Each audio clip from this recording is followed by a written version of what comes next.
Hello everyone, welcome to Chahal Academy. Today we are here with another video of international relations, that is the relationship between India and its southern neighbor Sri Lanka. Let's begin with it.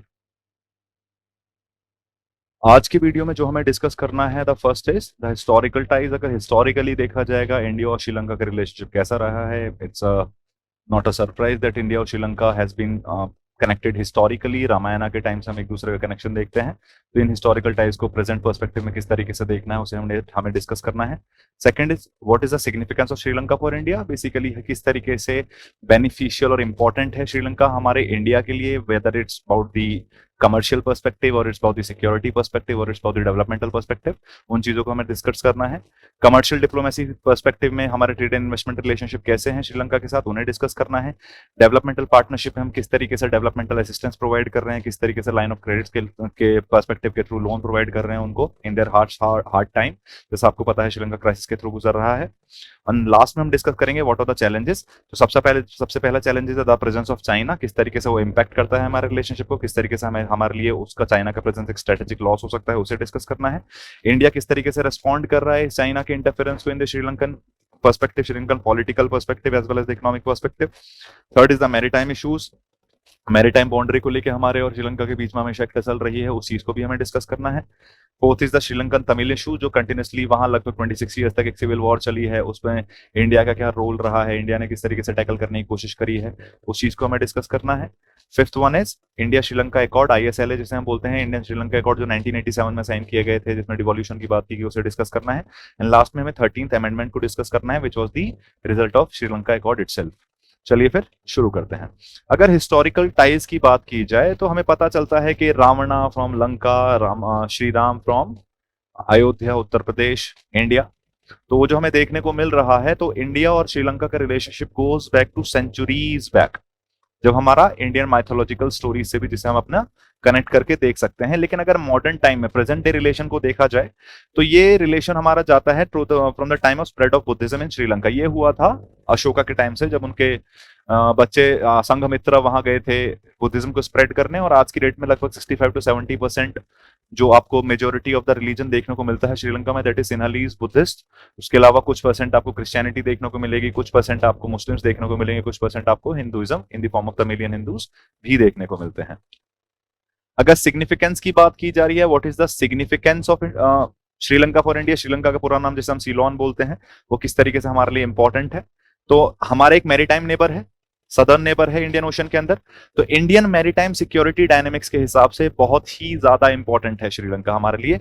Major sea lanes of communication जो दो choke point को connect कर रही है, basically जो मैंने आपको India Maldives relationship में भी डिस्कस किया था, जो हमें देखने को मिल रहा है, जो बबल मंदेब और स्टेट ऑफ हॉर्मस से लेकर जो कनेक्टिविटी जा रही है to the state of Malacca, तो ये मेजर चोक पॉइंट्स और इनके बीच वाले लेन ऑफ कम्युनिकेशन को हम कहते हैं major sea lanes of communication.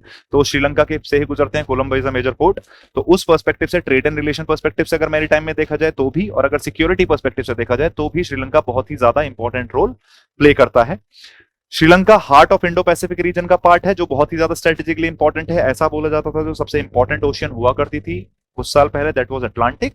लेकिन आज की डेट में सबसे ज्यादा जो स्ट्रेटेजिक इंपॉर्टेंस है, that is of the Indo Pacific region, जिसे पहले एशिया पैसिफिक रीजन कहा जाता था। लेकिन अब पैसिफिक के साथ इंडियन ओशन की इंपॉर्टेंस इतनी ज्यादा बढ़ चुकी है कि इस पूरे रीजन को इंडो पैसिफिक रीजन कहा जाने लगा है। तो श्रीलंका जो है बिल्कुल सेंटर में बैठा है इंडो पैसिफिक रीजन के, और India is trying really hard कि वो अपनी स्टेचर को मेंटेन कर पाए और ज्यादा अपलिफ्ट कर पाए इंडो पैसिफिक रीजन में। तो श्रीलंका वहां भी हमें बहुत ज्यादा यूटिलाइजेशन दे सकता है। थर्ड, एक साइजेबल तमिल पॉपुलेशन मुझे देखने को मिलती है श्रीलंका के अंदर। तो एक तमिलियन जो रह रहे हैं, तमिलियन पॉपुलेशन जो श्रीलंका में है, उनके इश्यूज, उनके ह्यूमन राइट्स वायलेशन ना हो, उनके इंटरेस्ट को सेफगार्ड किया जा सके, उस पर्सपेक्टिव से भी श्रीलंका के साथ हमें रिलेशनशिप मेंटेन करना काफी ज्यादा सिग्निफिकेंट है। अगर कमर्शियल डिप्लोमेसी की बात की जा रही है तो India is one of the largest trading partner. India and Sri Lanka are the two largest trading partners with Sri Lanka, और India is at the top. अगर 2021 की बात की जा रही है, ऑलमोस्ट 20% ऑफ जो ट्रेड करता है श्रीलंका वो इंडिया के साथ करता है। लेकिन प्रॉब्लम यह है कि उसमें हमारा काफी ज्यादा ट्रेड डेफिसिट है, मतलब ट्रेड इंबैलेंस है, कि इंडिया इंपोर्ट ज्यादा करता है श्रीलंका से और एक्सपोर्ट कम करता है, तो आपको वहां करंट अकाउंट डेफिसिट देखने को मिल जाता है। इंडिया ने और श्रीलंका ने एक फ्री ट्रेड एग्रीमेंट साइन किया था, जिसे हम ISFTA बोलते हैं, ISLFTA बोलते हैं, India Sri Lanka free trade agreement, जो कि 1998 में साइन किया गया है। जैसा हम देखते हैं सार्क का पार्ट है श्रीलंका, लेकिन सार्क में जो हमें साफ्टा देखने को मिल रहा है, south Asian free trade agreement, that came into being in 2004, लेकिन उससे पहले ही मेरा श्रीलंका के साथ एक बायलैटरल लेवल पे फ्री ट्रेड एग्रीमेंट देखने को मिलता है, जिसके बाद मल्टी लेवल्स पे या मल्टीपोल्स जो ट्रेड है, बायलैटरल ट्रेड है इंडिया श्रीलंका का, वो मुझे बढ़ता हुआ दिखा है, लेकिन ज्यादा बेनिफिट उसे ऑफकोर्स श्रीलंका को मिला है।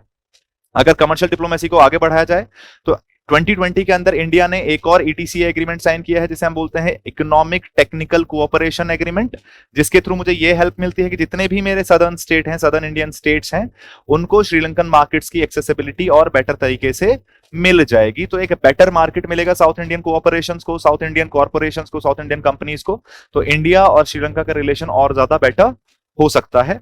अदर देन दैट, अभी रिसेंटली हमने 400 मिलियन का लोन प्रोवाइड किया है in the form of line of credit to Sri Lanka.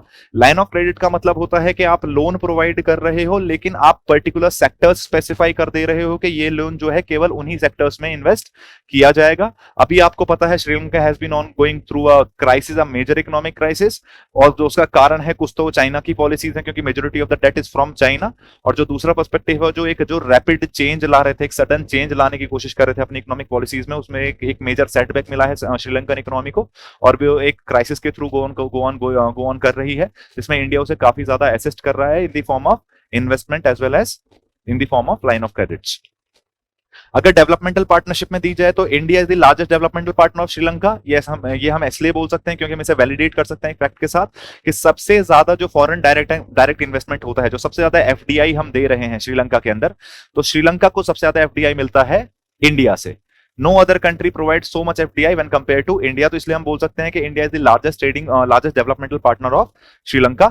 जो मेजोरिटी ऑफ द प्रोडक्ट हैं, वो हमारे प्रोजेक्ट्स हैं हमारे, वो किस तरीके से चलते हैं, वो ज्यादातर रिकंस्ट्रक्शन और रिपेयर्स वाले हैं, जैसे सुनामी और सिविल वॉर की वजह से जो लॉसेस हुए हैं, जो इंफ्रास्ट्रक्चरल डैमेज हुआ है, जो स्कूल एजुकेशन या फिर हेल्थ पर्सपेक्टिव के हिसाब से जो इंफ्रास्ट्रक्चर है उसको डेवलप करने की कोशिश कर रहे हैं हम, या जो बिगड़ चुके हैं उनको रिपेयर करने की कोशिश कर रहे हैं हम। सबसे पहले हमारा फोकस ये था कि जो डिस्प्लेस हो गए हैं, जो इंटरनल डिस्प्लेसमेंट हुआ है cause of the civil war, उनको वापस से रिहेबिलिटेट किया जा सके, रेलवे लाइंस को कंस्ट्रक्ट किया जा सके, और उन लोगों के लिए हाउसेस को बनाया जा सके, उनके लिविंग होम्स को बनाया जा सके। इंडिया और श्रीलंका का रिलेशनशिप एक और पर्सपेक्टिव में मुझे देखने को मिलता है कि इंडिया और श्रीलंका ने सिविल न्यूक्लियर डील साइन की थी 2017 में, जिससे हमारा सिविल न्यूक्लियर कोऑपरेशन और ज्यादा बेटर हो सके। सिविल न्यूक्लियर कोऑपरेशन का मतलब होता है use of nuclear energy for the civil uses. Basically civil uses क्या होते हैं? For producing electricity, for producing for medicine and so on. But किसी भी तरीके से आप मिलिट्री पर्सपेक्टिव में उस सिविल न्यूक्लियर पर्सपेक्टिव को, न्यूक्लियर मटेरियल को यूज नहीं कर सकते। इसलिए हमारा जो डील है श्रीलंका के साथ, that is regarding the civil nuclear cooperation, जो हमारा सिविल न्यूक्लियर पर्सपेक्टिव को और ज्यादा इंप्रूव करेगा इन दी साउथ एशियन रीजन। और हमें एक बेसिकली ऐसा बोला जाता है, हमें एक ऐसी पावर बताएगा जो कि एक रेस्पॉन्सिबल और पीसफुल न्यूक्लियर पावर है। अगर चैलेंजेस की बात की जा रही है, तो जो सबसे बड़ा चैलेंज मुझे देखने को मिल रहा है श्रीलंका के अंदर, that is China factor. China अपना बेल्ट एंड रोड इनिशिएटिव में उसका जो मैरीटाइम लिंक इनिशिएटिव है, जो मैरीटाइम लिंक है, उसका जो मैरीटाइम बेसिकली विंग है बेल्ट एंड रोड इनिशिएटिव का, वो श्रीलंका के थ्रू गुजरता है। उससे पहले आपने स्ट्रिंग ऑफ पर्ल्स की बात सुनी होगी। स्ट्रिंग ऑफ पर्ल्स में आपने सुना होगा कि हम्बनटोटा पोर्ट था, जो बेसिकली श्रीलंका ने चाइना को डेवलप करने के लिए दे दिया था। तो चाइना जो है बहुत ही ज्यादा एग्रेसिव स्टेट इन्वेस्टमेंट्स किए हैं श्रीलंका के अंदर चाइना ने, जिसकी वजह से मेजोरिटी ऑफ द डेट जो श्रीलंका के ऊपर आज है, वो आज ऑलमोस्ट 33% ऑफ द डेट जो है वो चाइना से ही है। एक पोर्ट है जिसे हम जो सदर्न श्रीलंका में देखने को मिलता है, मुझे जो बेसिकली कोस्ट पे देखने को मिल रहा है, मुझे साउथ वेस्टर्न कोस्ट पे श्रीलंका के, उसे हम बोलते हैं हम्बनटोटा पोर्ट। उसके अलावा मटाला राजपक्ष इंटरनेशनल एयरपोर्ट डेवलप किया है चाइना में। Other than that, Colombo port city जो है वो भी चाइना ही डेवलप कर रहा था, लेकिन इसकी वजह से श्रीलंका क्या हो चुका है, डेट में आ चुका है, डेट ट्रैप डिप्लोमेसी का पार्ट हो चुका है श्रीलंका की। और चाइना ने हम्बनटोटा पोर्ट को नेक्स्ट 99 ईयर्स के लिए लीज पे ले लिया है। इसका मतलब क्या है, 2017 में वो हम्बनटोटा पोर्ट जो है वो लीज पे अब चाइना की प्रॉपर्टी बन चुका है for the next 19 years, basically 2116 तक, 2116 तक उसको जो ओनरशिप है, जो किसके पास रहेगी, वो चाइना के पास ही रहेगी। तो एक मेजर सेटबैक है इंडिया के लिए, क्योंकि वो चाइनीज प्रेजेंस को बढ़ाता है इंडियन ओशन में, जो इंडिया के स्ट्रेटेजिक पर्सपेक्टिव से अच्छा बिल्कुल भी नहीं है। जो इंडिया का रेस्पॉन्स अगर देखा जाए, जो कंटिन्यूसली आपको एग्रेसिव इन्वेस्टमेंट्स देखने को मिल रहे हैं चाइना के, तो इंडिया किस तरीके से रेस्पॉन्ड कर रहा है। इंडिया ने भी मेजर स्ट्रेटेजिक इन्वेस्टमेंट करना शुरू कर दिया है श्रीलंका के अंदर, जिसके कुछ एग्जांपल्स हमें यहाँ देखने हैं।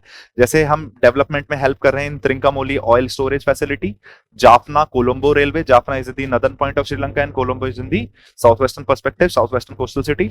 इंडिया एक डेवलप हार्बर भी डेवलप कर रहा है जिसका नाम क्या है, त्रिंकामोली हार्बर। इंडिया और जापान साथ में मिलकर काम कर रहे हैं एक east container terminal Colombo port बनाने के लिए। मतलब आपको देखने को मिल रहा है काफी ज्यादा स्ट्रेटेजिक पर्सपेक्टिव, काफी ज्यादा स्ट्रेटेजिक इन्वेस्टमेंट इंडिया ने भी बना दिए हैं, कहीं वो रेस में पीछे ना रह जाए और उसका स्ट्रेटेजिक इंपॉर्टेंस और स्ट्रेटेजिक रेलेवेंस बना रहे in the eyes of Sri Lanka. क्योंकि श्रीलंका किसी भी तरीके से चाइनीज के यूटिलाइजेशन में या चाइनीज के बेसिस की तरह यूज नहीं किया जा सकता, क्योंकि वो इंडिया के लिए बिल्कुल भी अच्छा नहीं है। नेक्स्ट मुझे देखने को मिल रहा है कच्चा तीवू आइलैंड का इशू। कच्चा तीवू आइलैंड क्या है? कच्चा तीवू एक अनहेबिटेड आइलैंड है जो कहां देखने को मिलता है, मुझे पाक स्टेट में देखने को मिलता है। फिशरमैन इसको यूज करते हैं फिशिंग के लिए। बेसिकली ये एक ब्रिटिश डोमिनियन हुआ करता था जिसके ऊपर किसी का हक नहीं था। 1976 में ये डिस्प्यूटेड रहा है कि इसके ऊपर कौन रहेगा, क्योंकि ब्रिटिशर्स जिस टाइम यहां से गए तो असाइन नहीं करके गए whether is the part of Sri Lanka और इंडिया। बाद में 1976 में मुझे क्या देखने को मिलता है, during the time of Indira Gandhi India ने एक मैरीटाइम बाउंड्री एग्रीमेंट साइन किया और वो जो आइलैंड था वो पास ऑन कर दिया श्रीलंका को। तो आज की डेट में through that maritime boundary agreement हम कच्चातीवू आइलैंड बोलते हैं, रिकॉग्नाइज करते हैं कि श्रीलंका का पार्ट है। लेकिन आज की डेट में भी इंडियन फिशरमैन उस आइलैंड पे जाते हैं और फिशिंग करते हैं, जो कि एक मेजर टसल का कारण है। प्रॉब्लम एक ये भी है कि कुछ पीआईएल्स जा चुकी हैं सुप्रीम कोर्ट के अंदर, क्योंकि अकॉर्डिंग टू द कॉन्स्टिट्यूशन आप किसी भी इंडिया के पार्ट को विदाउट कॉन्स्टिट्यूशनल अमेंडमेंट किसी दूसरे कंट्री को नहीं भेज सकते। जैसा हमें लैंड बाउंड्री एग्रीमेंट बांग्लादेश के केस में देखने को मिला था, that was done through constitutional amendments. लेकिन ये कच्चातीवू आइलैंड के लिए कोई कॉन्स्टिट्यूशनल अमेंडमेंट नहीं किया, तो इसका एक पॉलिटिकल और एक कॉन्स्टिट्यूशनल पर्सपेक्टिव भी है कि ये जो हुआ था ये सही हुआ था या फिर नहीं हुआ था, वो भी एक मेजर टसल का रीजन है। जो थर्ड इशू है मेरे पास, that is the bottom trolling, जिसे हम एक मैरीटाइम इशू के अंदर डाल सकते हैं। बॉटम ट्रॉलिंग का मतलब क्या है कि इंडियन फिशरमैन जो है वो ट्रॉलर्स यूज करते हैं, बेसिकली मैकेनाइज्ड ट्रॉलर्स यूज करते हैं फिशिंग के लिए। जबकि ये जो प्रैक्टिस है ये श्रीलंका में बैन है। श्रीलंका में बैन इस वजह से है क्योंकि ये प्रैक्टिस बिल्कुल भी मैरीटाइम इकोसिस्टम के लिए अच्छी नहीं है। Ecologically this is very bad for the maritime ecosystem, इसलिए श्रीलंका में ये प्रैक्टिस जो है बैन है। लेकिन इसकी वजह से जो फिशिंग है वो काफी ज्यादा की जा सकती है, और फॉर द सेम रीजन, क्योंकि Indian fisherman mechanised trawlers use कर रहे हैं, श्रीलंकन फिशरमैन यूज नहीं कर सकते, तो श्रीलंकन फिशरमैन कहीं ना कहीं पीछे छूट जाते हैं when it comes to the fishing activities, जिसकी वजह से एक मेजर टसल देखने को मिल रही है, एक मेजर फिशरमैन इशू देखने को मिलता है मुझे इंडिया और श्रीलंका के बीच में। इसके लिए इंडिया और श्रीलंका ने एक जॉइंट वर्किंग ग्रुप लॉन्च किया है, जिससे इजीली इस बेसिकली पर्सपेक्टिव इस इशू को, इस टसल को रिजॉल्व किया जा सके। आगे जो मुझे एक और इशू देखने को मिल रहा है वो श्रीलंकन तमिल इशू है। आपको पता है तमिलनाडु से काफी सारे लेबरर जो हैं वो ब्रिटिश पीरियड में नदन सीलोन में जाके, बेसिकली नदन श्रीलंका में जाके ऐसा सेटल हो गए थे। वहां जाके प्लांटेशन वर्कर्स की तरह, प्लांटेशन लेबरर्स की तरह काम करना शुरू कर दिया था। जब सीलोन मतलब श्रीलंका इंडिपेंडेंट हो गया तो श्रीलंकन गवर्नमेंट ने, सिन्हलीज गवर्नमेंट ने बेसिकली डिस्क्रिमिनेट करना शुरू कर दिया तमिल्स के अगेंस्ट, और उन्हें डिनाई कर दिया कि उन्हें सिटीजनशिप भी नहीं मिलेगी। इवेंचुअली मुझे राइज दिखता है लिट्टे का, LTTE का, लिबरेशन टाइगर्स ऑफ तमिलीलम, जो बेसिकली तमिल जितने भी तमिलियन माइनॉरिटीज थी श्रीलंका के अंदर उन्होंने बनाया, और basically they started fighting for their rights. और उन्होंने बोला कि जो नदन पार्ट है श्रीलंका, that should be declared independent and it would be called as Tamil Eelam, जिसकी वजह से मुझे कंटिन्यूस सिविल वॉर देखने को मिली है for the almost 26 years from 1983 to 2009। इसमें 1989 में एक मेजर एक ब्लैक मोल भी है हमारे हिस्ट्री में, क्योंकि हमने इंडियन पीस कीपिंग फोर्सेस को भेजा था, जिसके अंडर हमें काफी ज्यादा ह्यूमन राइट्स वायलेशन के चार्जेस भी लगाए जाते हैं इंडिया को। और इंडिया का रिलेशन जो है श्रीलंका के साथ उसके बाद थोड़ा सा डामाडोल हो गया था, थोड़ा सा आपको टसल देखने को मिलती है उनके बीच में। अगर हम नेक्स्ट मुझे देखने को मिल रहा है challenge, that is India Sri Lanka accord.